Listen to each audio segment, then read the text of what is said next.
It was just past 2 in the morning when I got the request. I've been driving for Lyft for years, mostly night shifts.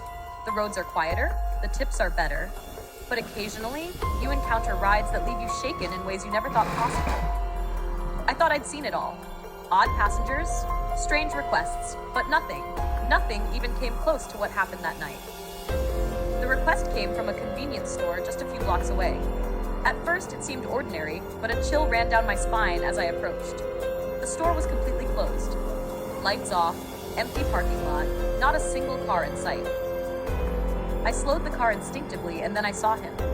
He was standing outside, pacing. His hoodie was old and ragged, the sleeve torn with a hole large enough to see his skin.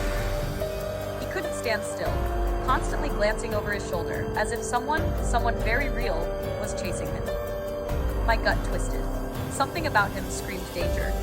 I hovered my finger over the cancel button. I should have just left. But I didn't. When he slid into the back seat, he didn't say a word. Immediately, regret washed over me.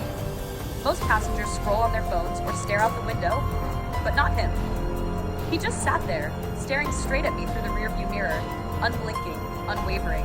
His eyes, they were angry, cold, unrelenting. I flicked on the radio, trying to break the suffocating silence, but the moment the music began, he snapped. Turn it off. His voice was deep, raspy, a smoker's voice, and it carried a weight of menace I couldn't ignore. I obeyed silently, gripping the wheel tighter, heart hammering. Then he spoke, softly at first. Have you ever picked up the wrong person? The question hit me like a hammer. I forced a laugh. I hope not. He didn't respond. Instead, he muttered something under his breath I couldn't make out. Then he began to tell a story. How he used to drive for Uber, how some kids had stolen from his car. But he wasn't sad or frustrated. He smiled while he spoke. The kind of smile that made your skin crawl, because no normal person smiles when recalling theft or misfortune. And funny, isn't it?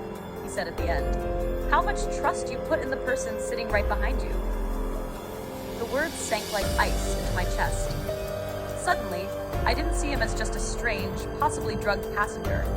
I saw a threat. He rambled after that, nonsensical at times, occasionally muttering apologies as though confessing to unspeakable deeds. I kept my eyes fixed on the road, trying to maintain control while my mind raced with worst-case scenarios. Minutes before his stop, he suddenly shouted that I'd missed the turn. The GPS clearly showed we were on track, but fear overtook logic. I slammed on the brakes, heart pounding. He demanded I pull over. Hands shaking, I obeyed. Then headlights appeared behind us. A police car. I exhaled silently, praying it would end. The man in my back seat immediately flattened himself against the seat, trying to disappear, as if he feared even the faintest spotlight. I stared straight ahead, pretending not to notice him, heart hammering in my throat. He stayed there for what felt like an eternity. Finally, he sat up, looked at me and whispered, "You're lucky tonight." Before I could even respond, he opened the door and vanished into the darkness. I ended my shift soon after, shaken and unable to drive another mile. Weeks later, I read a news article.